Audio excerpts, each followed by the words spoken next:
गलन के लिए अपन जाएंगे तो हर बार कोई एक नया प्रोडक्ट हो कि भाई ये ले जाओ, ये चला दो, ये चला दो। सबसे पहली चीज़ तो ये ध्यान रखो कि जब आप गोभी ट्रांसप्लांट करते हो ना, उस समय उसको जड़ चलाने के लिए एक बिल्कुल छोटी सी डब्बी दी होगी क्रेडल के नाम से। स्टार्टिंग में उसको चलाइए, उससे क्या होगा कि आपका सफ़ेद जड़ों का विकास होगा। अगर जड़ बैठेगी, जो आपने नीचे DAP, यूरिया या गोबर की खाद जो डाली है आपने, वो यूज हो, आपकी काम आएगी, जो पौधा उठा लेके चलेगा। दूसरी चीज़, अभी गलन में जो सबसे ज़्यादा दिक्कत आती है आपको, जो केमिकल है, लेकिन अभी पूरे इंडिया में सब लोग जानते होंगे, जापान को किस लिए जाना जाता है? टेक्नोलॉजी के लिए जाना जाता है ना, कि टेक्नोलॉजी में सबसे आगे है। छोटा सा देश है लेकिन टेक्नोलॉजी में सबसे आगे है। हम 2 उत्पाद हैं जो जापान से मंगाते हैं। एक हमारा इंटोप्रो है जो किसी भी कंपनी के पास नहीं है। एक ओमाइसिन आता है। हमें क्या दिया जाता है? वेलिडा देंगे या फिर वो सब पीली पीली पुड़ी दे देते हैं, जिससे कहते हैं कि एंटीबायोटिक ले जाओ। लेकिन antibiotic plus bacteria plus blight में, जो बैक्टीरियल ब्लाइट होती है, उसमें सबसे महारत प्राप्त है ना, तो हमारा एक प्रोडक्ट आता है ओमाइसिन। इंटोप्रो और ओमाइसिन दोनों की जोड़ी है। आपको कुछ नहीं करना है, आपको जो देता है ना, दुकानदार को बोलो तेरी मर्जी हो वो दे। आधा लीटर इंटोप्रो और 250 ml ओमाइसिन, दोनों को नीचे, जहाँ गलन की समस्या ज़्यादा हो वहाँ नीचे आप ड्रिप के माध्यम से चला दीजिए, और आप देखिएगा कि आपका कितना तेज़ी से कंट्रोल होता है। पहली चीज़ कि भाई गलन रुकेगी तभी आगे की समस्या का समाधान होगा। गलन नहीं रुकेगी, आप नीचे ना तो वो खुराक उठा पाएगा नीचे से, आपका स्प्रे ऊपर भी काम नहीं करेगा। जैसा अभी देख रहे थे तो भैया बता रहे थे कि बरसात ज़्यादा गिरी, तो जैसे मान लो कि अपने यहाँ पे सैंडी सॉइल यानी रेतीली ज़मीन है, तो जैसे बौछार लगती है तो उससे मिट्टी उछड़ती है, वो पत्ते पे लगती है, पत्ते पे क्या धब्बे बन चुके हैं अब तक, तो वो खारे टाइप के हो गए। गोभी का अगर बीज, अगर फूल अच्छा लेना है आपको, बंधा हुआ और खिला हुआ, तो उसके लिए जितना पत्ता चौड़ा होगा उसका, यानी वो जितना बंद रहेगा, उतना गोभी का फूल अच्छा रहेगा और अच्छा लंबे समय तक सर्वाइव करेगा, पीला नहीं पड़ेगा। अगर अभी क्या पोजीशन आई है, बरसात कंटिन्यू रही है, तो जैसे एक साथ मौसम खुला तो वो एक साथ लटक गया, तो वो अकेला बाहर निकल आया फूल, तो जैसे धूप पड़ेगी उससे हल्का सा पीला भी पड़ेगा, वो दिक्कत भी आएगी।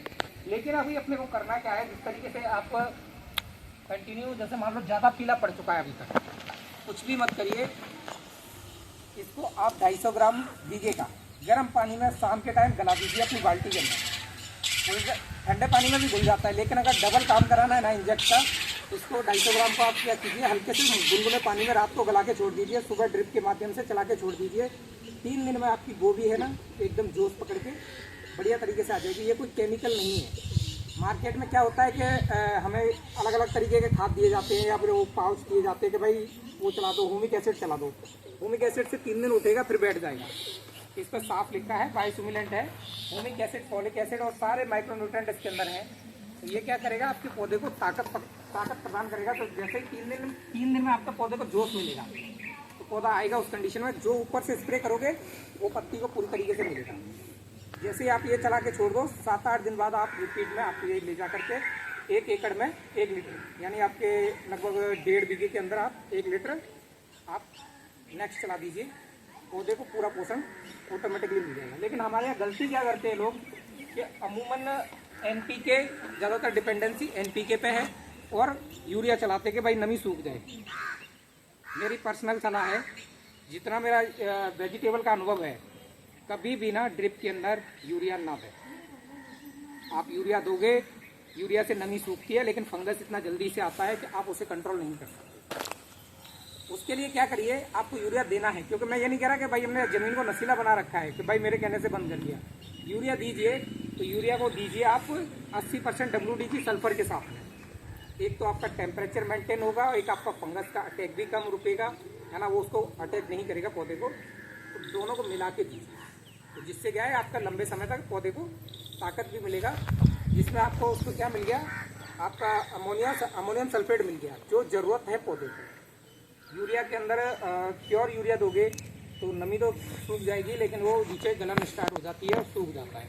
जैसे आपके ही मार्केट में आजू बाजू जो लगता है, तो कपास में क्या करते हैं लोग, कपास में पानी भर जाता है, यूरिया फेंक देते हैं, फिर क्या वो खड़े के खड़ा कपास सूख जाता है। तो क्या कारण है कि नीचे फंगस ज़्यादा आ जाता है, इस वजह से प्रॉब्लम आके दिक्कत आती है। अब मैं गोभी पे एकता क्यों बोल रहा हूँ, आप ही के एरिए में, जायल तहसील में सांजू के पास में बरसूना और सलारिया 2 गाँव हैं, जहाँ पे गोभी का बीज उत्पादन होता है। शायद आप लोगों में से कोई जानता भी होगा, सलारिया बरसूना के अंदर। वो सारा मैं देखता हूँ। यहाँ का बीज उग के जाता है आपका विदेशों में, जो पैक होके आता है एडवांटा कंपनी का, वापस पैक होके आता है आपके नागौर के अंदर ही उगता है, जिसको मैं देखता हूँ। जो बाहर के साइंटिस्ट हैं वो देखते हैं, वो बोलते हैं कि भाई साहब ऐसी क्या चीज़ डालते हो कि इसका ये पत्ता चौड़ा हो गया। मैंने आपको स्टार्टिंग में ही बताया, पत्ता जितना हरा और चौड़ा रहेगा उतना ज़्यादा पौधा भोजन बनाएगा और वो फल आपका सेफ निकलेगा। उसके लिए आपको करना क्या है, ये कार्बोहाइड्रेट, पोटेशियम और सीविड फोटो खींच लिएगा, है ना। ये किसी भी कंपनी के पास अवेलेबल नहीं है, प्योर जैविक है, केमिकल नहीं है। आप किसी भी दवाई के साथ डालोगे कोई रिएक्शन नहीं होगा, ना घोल फटेगा, ना आपकी फसल को नुकसान जाएगा। मात्रा इसका ये 200 ग्राम का डब्बा है, आपका 10 टंकी का है, यानी 150 लीटर पानी का 200 ग्राम का डब्बा है। इसका फ़ायदा क्या है, एक तो जो आपका फल बन रहा है ना वो छर्रे टाइप छोड़ देता है, वो नहीं छोड़ेगा। एक तो बंध के रहेगा, कलर लेगा, वो शाइनिंग आएगी और जो पत्ती का जो चौड़ापन है ना वो एक साथ देखने को मिलेगा। 2 स्प्रे के बाद आपकी फसल पे आपको पैदावार में भी अंतर दिखेगा। ऐसा नहीं कि मैंने बोल दिया उससे हो रहा है। एक खेत में डालना ही, आपके पास 4-5 बीघा है, एक खेत में बिल्कुल ये यूज नहीं करना।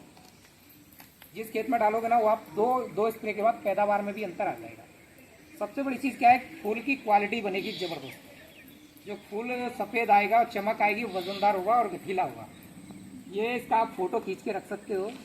कार्बोहाइड्रेट किसी भी चीज़ में देख लीजिए। और दूसरा, फंगस की दवाई डालना है तो अभी अमूमन मार्केट में बहुत सारी दवाइयाँ मिलती हैं। मैं 3 दवाइयों के नाम बताऊँगा।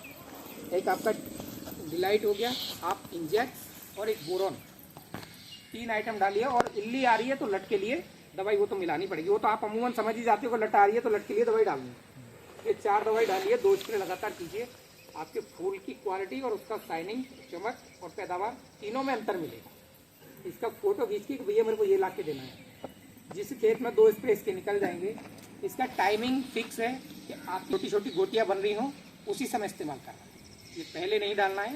पहले आप जो इस्तेमाल करोगे वो आपका है नीचे ज़मीन के अंदर ये। और आपको गलन की समस्या के लिए मैंने आपको इंटोमाइसिन बताया। आपको ज़्यादा तामझाम करने की ज़रूरत नहीं पड़ेगी। आप जो खुराक दे रहे हो ना, नॉर्मल वेसल डोज दे रहे हो, उससे चल जाएगा। अभी जैसे मैं यहाँ पर काफ़ी टाइम से देख रहा हूँ, ये यहाँ पे एक उत्पाद दिखाया है, ये वाला, ये आप देख भी रहे होंगे कि ये मटका दिखा रखा है। ये जैविक खाद आता है। इस साल हम आपकी मार्केट में थोड़ा लेट थे। अगले साल हम इसको स्टार्टिंग में जब आप वेसल डोज में ये डोर बनाते हो ना, वो भी ट्रांसप्लांट करने से पहले, उस समय किसी एक दो खेतों में ट्रायल्स करके दिखाएंगे। इसको मैं बेचता हूँ, टनों में बिकता है आपके यहाँ, जीरे में बिकता है, जोधपुर में, सब जगह जाता है। ये जैविक है। जितना ज़मीन में डालोगे उतना फ़ायदा करेगा। आपकी लगातार आगे आने वाली फसल पर भी काम करता है। ये अभी नहीं, जो फसल आगे लोगे ना उस पर भी काम करेगा, लंबा काम करता है। आपने खेत में एक बार डाला तो आपके पौधे को जब जब आवश्यकता होगी तब तक ये पोषण देगा पौधे को। इसका काम क्या है कि सिर्फ सफ़ेद जड़ निकालेगा, नीचे जड़ निकालेगा, जैसे